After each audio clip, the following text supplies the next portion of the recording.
Kumbang leapoy hakamat lani kabenta kabasipo bong balay baupat kasi penar.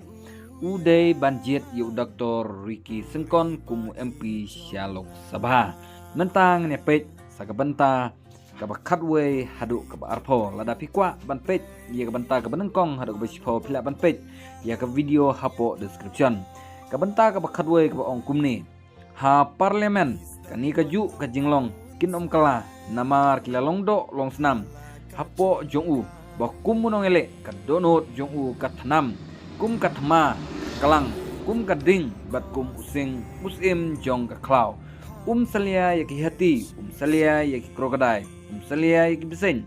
salia yaki kla ne ki mut bahe reng kum using upet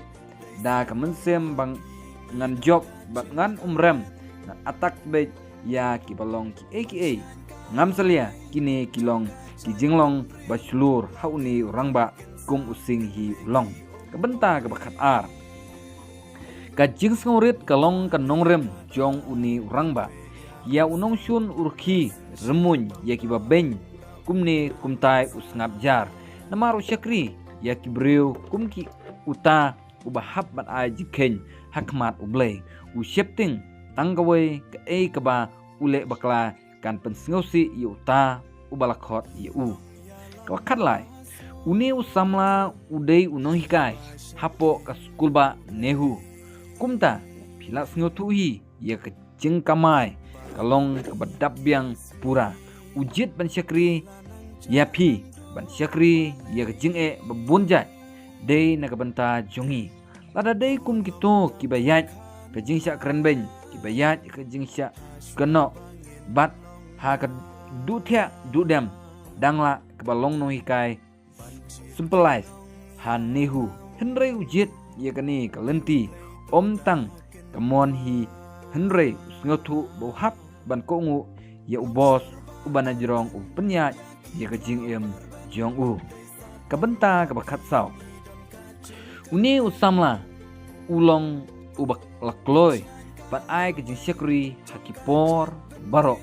klem ai daw dak kumni kumtai namar kata don jing knyum jingte ya uni usamla ban penlai jemut ha ke jing syakri pajba kumta isngotu ulong available ha kipor barok kabenta kabakatsan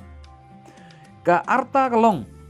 kabala ibha ke jing sta uday doktor ha ke economics by experience ula don bunsnem ha ke jing syakri iksamla pule ha ka school ba nihu ti kalong sisa ka bajrong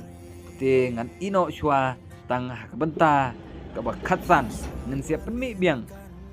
next ha ka wipat ka video ka benta ka bakat nreu hadu ka ba arpo ku blai sibon perlok yasha ya kini ki